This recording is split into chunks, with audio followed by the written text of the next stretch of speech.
On the morning of his 42nd birthday, Daniel Marsh stood in front of his bathroom mirror and did not recognize the man looking back. It wasn't the gray threading through his temples, or the soft rounding at his jaw, or even the faint bruising beneath his eyes from another night of poor sleep. It was something in the eyes themselves, a flatness like the sheen on old coin. Once those eyes had been quick, searching, hungry. Now they simply waited. He turned on the faucet, cold water. He cupped his hands, splashed his face, and gripped the edge of the porcelain sink until his knuckles were pale. He looked again, still the same man. "Happy birthday," he said to the mirror. His voice sounded like someone else's. From downstairs came the smell of coffee and the sound of his daughter, Maya, singing to herself, something half remembered from the radio, slightly off-key, entirely wonderful. The sound reached him like light through a crack. He breathed it in. Then the moment passed, and he was simply a tired man in a bathroom at 6:47 in the morning, late for nothing and going nowhere. One people called driven. He had a word for what he wanted to be, great, and he meant it the way young men mean it, absolutely, naively, with the full force of a life not yet tested. He was going to write a novel. He was going to run a marathon. He was going to build something that lasted. He kept a journal. He woke at 5. He had a plan for every season of his life drawn out in a leather notebook he carried everywhere. Then life arrived, as it does, not with a single crash, but in 1,000 gentle concessions. The journal was set aside during a move. The 5 o'clock alarm became 6, became 7. The novel's first chapter sat in a drawer where he did not look. The marathon training became weekend runs, became occasional walks, became nothing. Each small change had seemed reasonable at the time. Each one had its explanation. Taken alone, none of it mattered. Taken together, they had made him a stranger to himself. He dried his face. He went downstairs. Maya was 10 years old and already better at living than he was. She sat at the kitchen table with her knees pulled up, a bowl of cereal balanced on one, a library book open on the other, conducting both operations with the casual genius of a child who has not yet been told that joy requires justification. She looked up when he entered. "Happy birthday, Dad." "Thanks, Bug." He poured his coffee. Through the kitchen window, the October sky was doing something extraordinary, the kind of sunrise that only happens when the clouds are precisely right, layers of amber and rose dissolving into each other above the tree line. He watched it for a moment. "Dad," said Maya, without looking up from her book, "you should write that down." "Write what?" "The sky. You're looking at it like it's something important." He opened his mouth, closed it, looked at the sky again. She had already returned to her book. He did not write it down. He didn't even own a journal anymore. He drank his coffee standing at the window and watched the extraordinary colors fade into ordinary morning gray, and something inside him, something he had been carefully not noticing for a very long time, cracked open just enough to hurt. The birthday dinner that night was small and kind. His wife Claire made pasta from scratch, the way she only did on occasions she wanted to mark. Her mother called. His brother texted a meme. Maya drew him a card with a rocket ship on it and the words, "Dad, you can still go to space if you want." He taped it to the refrigerator with a laugh that was also nearly a cry. Later, after Maya was in bed, he sat at the kitchen table with the remains of a bottle of red wine and the silence that settles over a house when the people who fill it are asleep. Claire was still up. He could hear her soft footsteps overhead, the sound of drawers, the quiet domestic architecture of her nightly routine. He pulled a crumpled receipt from his pocket, the back of it blank, and for reasons he couldn't entirely explain, he started writing. Not sentences, just a list. Things he had meant to do, things he used to be. The list was longer than he expected. He stared at it for a long time in the lamplight. He did not feel inspired. He did not feel a sudden clarity, a Hollywood moment of transformation. He felt tired and a little ashamed, and also, beneath all of that, something else, something small and persistent, like an ember that has been covered in ash for years and is only now, at a touch, beginning to glow. He thought about his daughter's card, "You can still go to space if you want." He thought, maybe not space, but something. He folded the receipt and put it in his shirt pocket, close to his chest, and went to bed. 3 days after his birthday, Daniel found a book.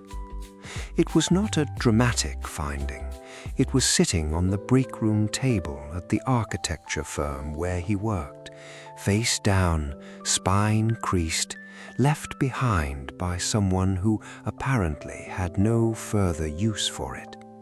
He picked it up the way you pick up anything small and possibly interesting, with no real intention, and read a single paragraph standing by the coffee machine.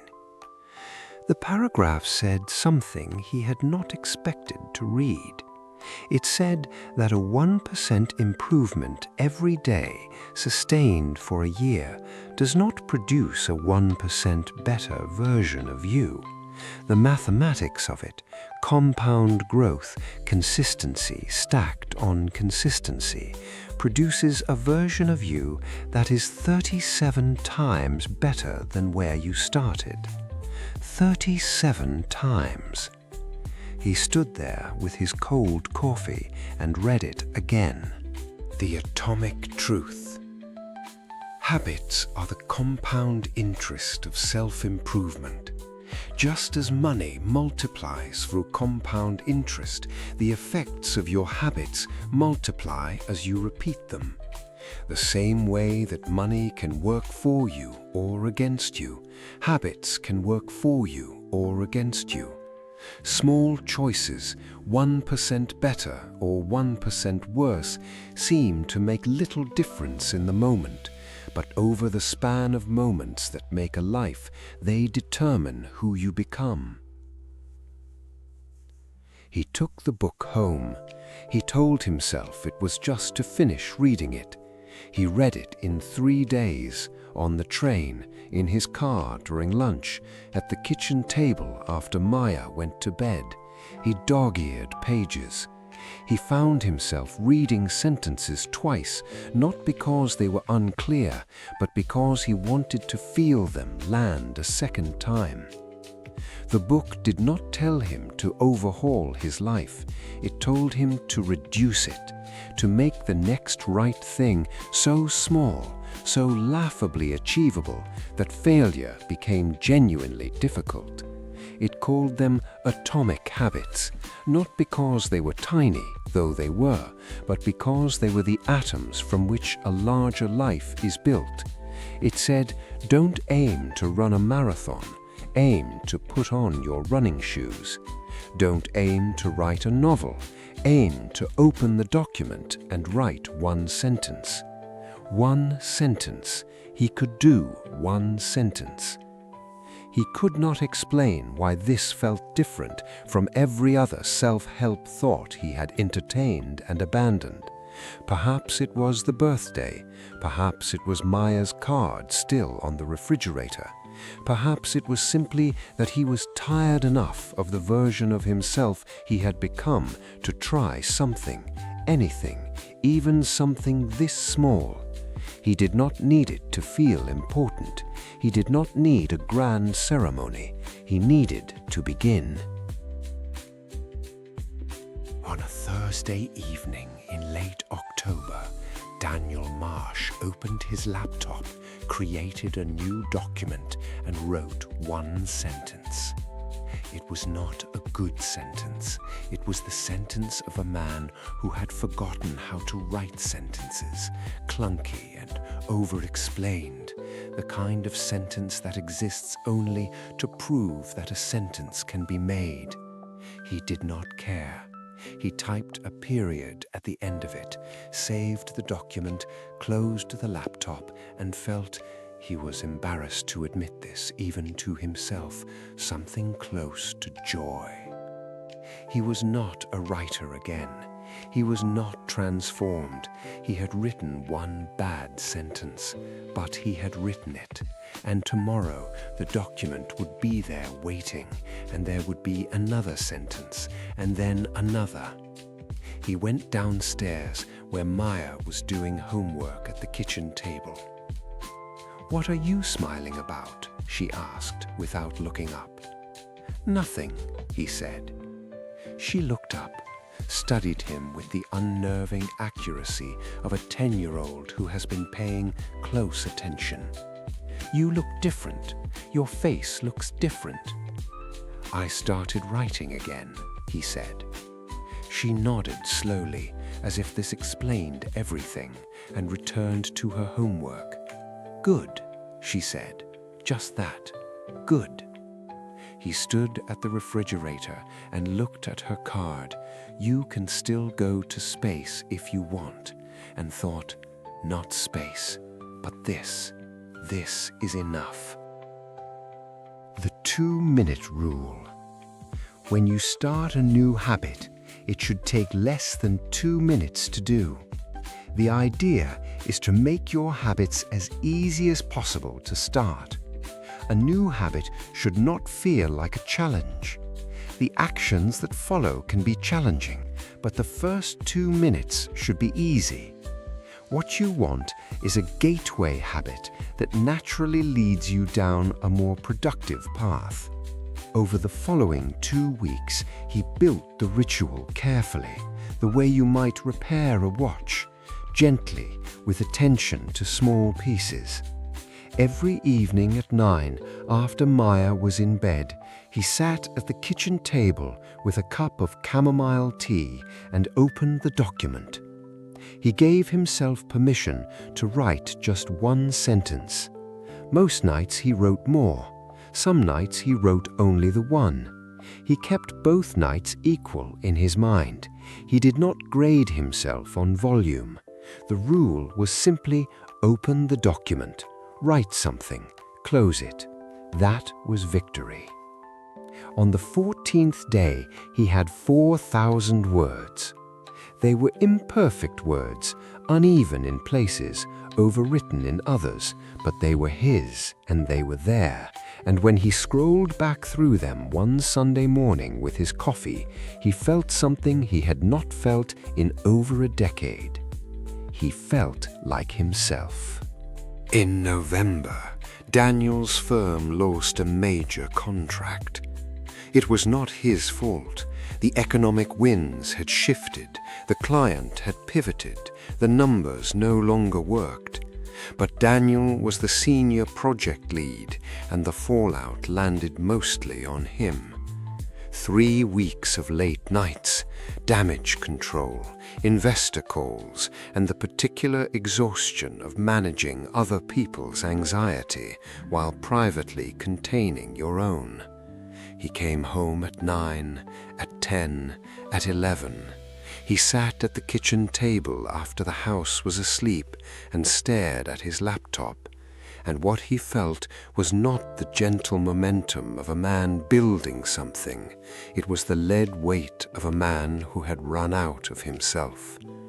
He did not open the document. For 7 days he did not write a single word. On the 8th day, he sat at the table and opened the document and looked at where he had left off. He read the last paragraph he had written. It felt like a letter from someone else, someone lighter, someone who had not just spent 3 weeks in the wreckage of a professional setback. He started to type, deleted it, typed again, deleted again, closed the laptop. He told himself, I'll start again when things are calmer. He told himself, I'm too tired tonight. He told himself, I've lost the thread. He did not open the document for another 5 days. You don't rise to the level of your goals. You fall to the level of your systems. When the storm comes, your systems are all you have. It was Maya who brought him back, as she had a habit of doing without knowing it. It was a Saturday morning in the middle of all this, and she had asked him to help her with a school project, a poster about a person she admired. She had chosen, to his surprise, her grandfather on his side, Daniel's own father, who had died when Maya was 3 and who she knew only from photographs and stories. Tell me something he did that was hard, she said, pencil ready, poster board spread across the kitchen table. Like something he kept doing even when it was hard. Daniel sat down across from her. He thought about his father, a man who had worked the same job for 30 years, not because it was glamorous, but because it was his. A man who had gotten up at 5 every morning of his adult life to read for 1 hour before the house woke up. Books stacked on his nightstand, worn spines, margins full of pencil. When Daniel was young, he used to tiptoe past his father's bedroom door in the early morning and see the light under the crack and know that his father was in there, reading, building something patient and invisible inside himself. He read every morning, he said slowly, even when he was sick, even when things were bad at work. He said it was how he stayed. He paused, searching for the right word. Himself. Maya wrote this down carefully. He read to stay himself. That evening, Daniel opened the laptop. He did not try to reconnect with where he had been. He did not read back through the pages he had written before the difficult weeks. He simply opened a fresh page, wrote a date at the top, and typed 1 sentence. Just one. The worst sentence he had ever written. A placeholder sentence. A sentence that existed only to keep the chain unbroken. Then he went to bed. The next night, 2 sentences. The night after that, a paragraph. Within a week, the rhythm had returned. Not the same rhythm, slightly different now, steadier, less giddy, more patient, the rhythm of someone who has survived an interruption and learned from it. Never miss twice. The first mistake is never the one that ruins you. It is the spiral of repeated mistakes that follows. Missing once is an accident. Missing twice is the start of a new habit. The solution is to never miss twice. When you slip up, the most important thing is to return to your habit as quickly as possible. Get back on track the next day. He had also, without quite planning to, begun walking. This had started accidentally. He had taken a wrong turn on the way back from Maya's school one afternoon and ended up on a long route through the older residential streets he rarely walked through. The November light was doing something beautiful through the half-bare trees, and he slowed down and then stopped and stood on the sidewalk for a moment, doing nothing but looking. A woman raking leaves in her yard looked up, and they exchanged a brief smile, and that was all. But he walked home the long way, 20 minutes instead of 7, and arrived at the door with his cheeks cold and something loosened in his chest. He walked the long way again the next day, and the day after that.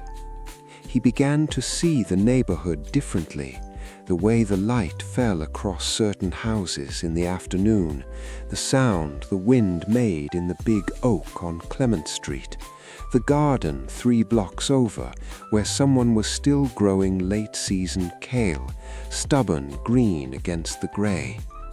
He began carrying a small notebook again, not to keep a schedule, just to write down what he noticed. He was, he realized, learning to pay attention again. And paying attention was, he was slowly remembering, the beginning of everything. December arrived. The novel, he had started calling it that, quietly, only to himself, was at 22,000 words. He had no idea if it was good. He had no idea if it would ever be finished or shared or matter to anyone beyond himself. He had stopped needing to know. The point was not the destination. The point was the person being built, night by night, sentence by sentence, at the kitchen table after the house went quiet. He was also sleeping better. This surprised him. He had expected the late nights to cost him sleep, but something about spending an hour in the honest labor of making something that demanded his whole attention and gave nothing back except itself, had begun to quiet the background noise in his mind that had kept him awake for years. He fell asleep faster. He woke feeling less like he was behind. Claire noticed first, as she usually did. "You seem different," she said one evening, watching him from the doorway of the kitchen as he wrote. Not accusatory, careful, the way you observe someone you love when you are trying to understand a change in them. "Different how?" "Like you're here," she said, "like you're present. You've been present for a while now." He closed the laptop. He looked at her. She was leaning against the doorframe in her reading glasses, a mug of tea in one hand, her book held loosely in the other, and she was beautiful in the ordinary way that people who love each other become. Not the way they were at 24, not the way they'd been in photographs, but the present tense beauty of someone you see clearly and fully, the way you can only see people when you're actually looking. "I've been trying," he said. She came and sat across from him. "Tell me about it," she said. "Tell me what you're writing." He told her. For an hour they sat at the kitchen table, and he told her about the story taking shape in his document, a story about a man who had lost his sense of direction and was finding it again through small, stubborn acts of attention. She listened the way she always had when he talked about something he cared about, completely, without interruption, her eyes steady on his. "It sounds like you," she said when he finished. "Maybe, or who I want to be. Maybe those are the same thing." January came in like a fist. The holidays had been good, warm and unhurried in the way that only happens when you're genuinely present for them. But January, with its stripped-down honesty and long grey skies, had a way of dismantling carefully maintained things, and this January was particularly merciless.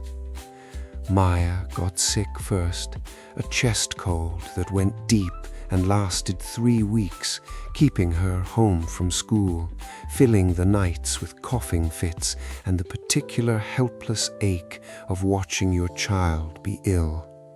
Daniel was up at 2, at 3, bringing water and humidifiers and the calm he didn't always feel but performed well enough. The writing stopped again, not out of choice but necessity. Some nights he simply fell asleep in the chair beside her bed.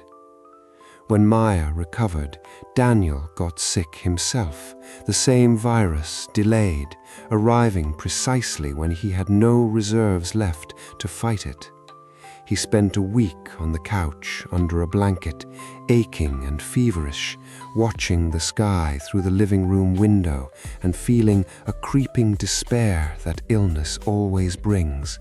The sense that the things you had built are fragile, that effort is impermanent, that the version of yourself you'd been patiently constructing could collapse at any moment. Because here was the evidence. Here was January, proving that a few weeks of difficulty could undo months of work. He had not written in 19 days. On the 20th day, he sat up. He was still tired, the kind of tired that illness leaves behind, sticky and deep. He went to the kitchen. He made tea. He opened his laptop, and when the document appeared on the screen, the cursor blinking in the familiar blue light, he looked at what he had written in December and felt something he had not expected.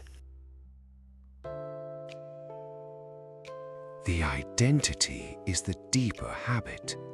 Every action you take is a vote for the type of person you wish to become. Every sentence he wrote was a vote, and those votes don't disappear just because you miss a few days. Not the embarrassed, tentative pride of before, but something solid, the pride of someone who had actually done a thing. 22,000 words on the screen, written in the evenings of the difficult autumn and early winter by a man who was tired and imperfect and who had missed days and come back and missed again and come back again. The words were not flawless, but they were there. They were evidence. He thought of a line from the book he had found in the break room. It had stayed with him in a particular way, that every action is a vote for the person you want to become. Every time he had opened the document, he had cast a vote for the man he was trying to be. And every time he had come back after missing, he had cast that vote again. More importantly, perhaps, because returning after failure is a harder vote to cast. It requires more. He had been casting votes steadily for 3 months, and the evidence was there on the screen in 22,000 imperfect words, in the small notebook on the kitchen counter, full of things he'd noticed on his afternoon walks, in the fact that he slept better, argued less, listened more, showed up more completely for his daughter and his wife. He had been becoming someone. Not the someone he had dreamed of at 30, the grandiose vision in the leather notebook. Someone smaller, and, he understood this now, infinitely more real. A man who wrote because it made him whole, not because it would make him famous. A man who walked because the world was beautiful and he wanted to notice it. A man who had learned through failure and return that you do not build a life from breakthroughs. You build it from mornings. He typed a sentence, then another. The tea went cold beside him, and he didn't notice. 3 weeks later, he received an email from his colleague Priya, who was applying for a fellowship at a design institute and had heard through the firm's gossip circuit that he had been writing again. She wanted to know if he'd be willing to share anything, not for critique, just for inspiration. She was trying to start writing herself, she said, and was having trouble beginning. He sat with this for a long time. He had not told anyone about the writing except Claire and Maya. He had not thought of it as something shareable. It was private in the way that truly personal projects are private, close to the bone, too tender to expose to outside air. But Priya's email was not asking for judgment. She was asking, "How did you begin?" He wrote back a long email. He told her about the book left in the break room. He told her about the one-sentence rule. He told her about the 19 days of missing and coming back. He told her that beginning was not a single moment, but a practice, that you begin again every day, and the days you begin again after failure are the most important days of all. He told her that the goal was not to write a great thing. The goal was to become someone who writes, and the great thing would come from that, or it wouldn't, and either way you would have built something real in yourself that nothing could take back.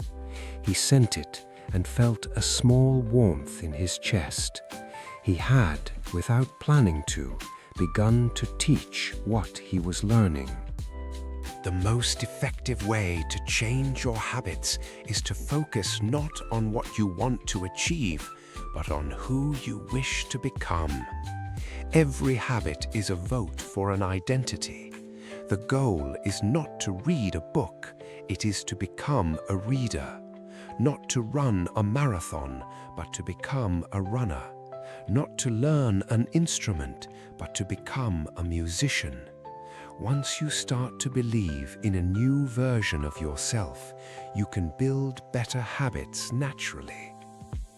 On a Saturday afternoon in late March, 8 months after his 42nd birthday, Daniel Marsh finished the first draft of his novel. He did not know he was going to finish it that day. He sat down at 2 in the afternoon while Claire was at her sister's and Maya was at a friend's house, and he wrote with the particular ease that comes sometimes without warning, when the words arrive in the right order and the sentences feel inevitable, not constructed, as if they were always there and you are simply uncovering them. He wrote for 4 hours. He did not eat or drink.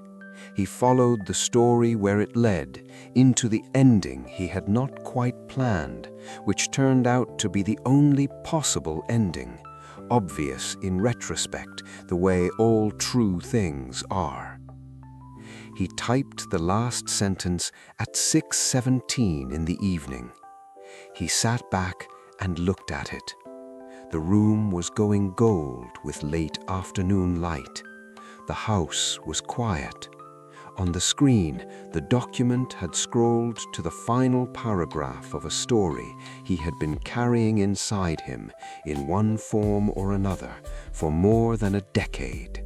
A story that had waited patiently through all the years he hadn't written, that had survived the skipped mornings and the broken intentions and the slow fading, that had been there all along, requiring only that he show up one sentence at a time for long enough. 71,000 words. He let out a long, slow breath. His eyes were wet. He did not try to understand why. Grief and relief and pride are not easily separated, and he felt all of them, and something larger underneath. A quiet, certain knowledge that he had done a true thing.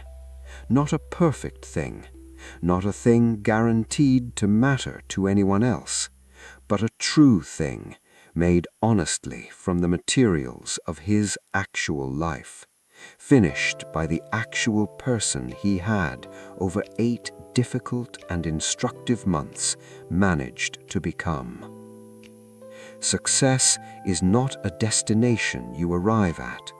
It is the person you become by deciding every single day, especially the days it is hard, to take the next small step. Maya came home at 7. She dropped her backpack in the hallway with the percussive energy particular to 10-year-olds returning from an afternoon of social adventure, and she found him still sitting at the kitchen table, the laptop screen gone dark, just sitting in the near dark with a glass of wine he hadn't drunk. "Dad, what's wrong?" "Nothing," he said. "I finished." She stood in the doorway, reading him the way she always did. "Finished the book?" "The first draft." She crossed the kitchen. She sat in the chair beside him. She did not say congratulations or that's amazing or any of the things adults say to inflate moments. She was quiet for a second. Then she said very simply, "I knew you would." Something broke open in him, not painfully, the way ice breaks in spring, the way things that have been held tight for a long season finally release into warmth. "You knew?" he managed. "Yeah," she said, matter-of-fact about it, the way children are matter-of-fact about the things they believe utterly. "You were doing the thing every night. I could see it. You kept doing it, so obviously you'd finish." "Obviously." He laughed, a full, real laugh, the kind that starts somewhere deep and moves through you completely. He put his arm around her, and she leaned into him with her head against his shoulder, and they sat like that in the going dark kitchen while the last of the March light drained from the window. "Is it good?" she asked after a while. "I don't know," he said, "but it's done, and I think it's honest." "That's the same thing," she said, and went to get a snack.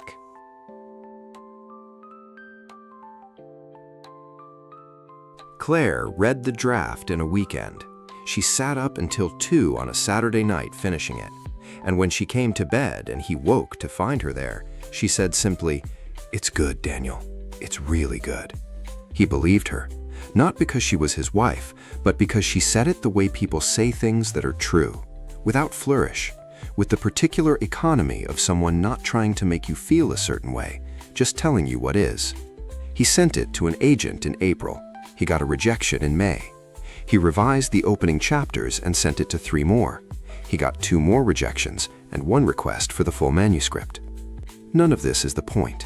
The point happened long before any of it, on an October morning when a man stood at a bathroom mirror and did not recognize himself, and then went downstairs to the sound of his daughter singing and watched a sunrise fade, and felt something crack open just enough to hurt, and decided that night to begin something. Not something grand, not something that would make up for lost years in a single motion. Something small, something honest. 1 sentence, 1 walk, 1 day. The point is that he kept going when it was easy, and kept going when it was hard, and came back when he stopped, and came back again and again, until the returning was as much a part of him as the going, until he was no longer a man trying to build a habit, but a man who simply was a certain way, a man who wrote, a man who noticed, a man who showed up. Not a perfect man, not a transformed man in the cinematic sense. A man who had chosen, over 8 careful months, to cast enough small votes for the version of himself he wanted to be, until the votes padded up to something that looked, if not like the person he had imagined at 30, like someone better, someone real, someone present, someone whole. The aggregation of marginal gains. If you can get 1% better each day for 1 year, you'll end up 37 times better by the time you're done.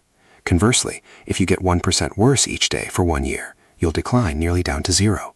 Habits are a double-edged sword.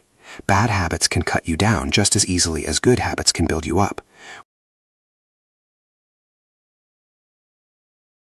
The novel was eventually published, not by the first agent, not by the second, but by a small press in the 2nd year after he finished the draft, a publisher who described it in their catalog as a quiet, devastating story about attention and return. It sold modestly. It was reviewed in 3 places, warmly in 2, and briefly in the 3rd. Some people he didn't know wrote to him about it. They said things like, I recognized myself in this, and I needed this story, and thank you for writing it. He answered every one of those emails. Maya, who was 12 by then, read it in one sitting on a Sunday, her knees pulled up, her cereal going soggy beside her, and when she finished, she came to find him in the back garden, where he was planting something that spring. He could not now remember what.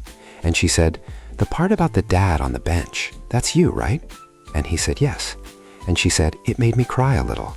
And he said, "Me too, actually, when I wrote it." And she nodded and went back inside, and he turned back to his planting, and the afternoon was warm, and the soil was dark and good in his hands. He was 43 years old, and it was spring, and his hands were in the earth, and his daughter had cried a little at something he made, and his wife was somewhere in the house. He could hear her through the open window, and the birds were unreasonably loud in the maple tree at the edge of the yard. He was, he understood, exactly where he was supposed to be. Not because fate had been kind, or because talent had finally been recognized, or because the world had delivered what he deserved, but because he had shown up every day doing the next small thing. And the next small things, done faithfully and humbly and without requiring guarantees, had added up to this, a life he recognized as his own. 1% better. One sentence. One step. One day. It turns out that is enough. It turns out that is everything. Epilogue. You are not behind. You are not broken. You have not missed your window. You are one small true decision away from becoming the person you have always meant to be. Not tomorrow. Not when life gets easier. Tonight. One sentence. One step. One vote for who you are choosing to become. That is how it begins. That is in fact all it ever takes.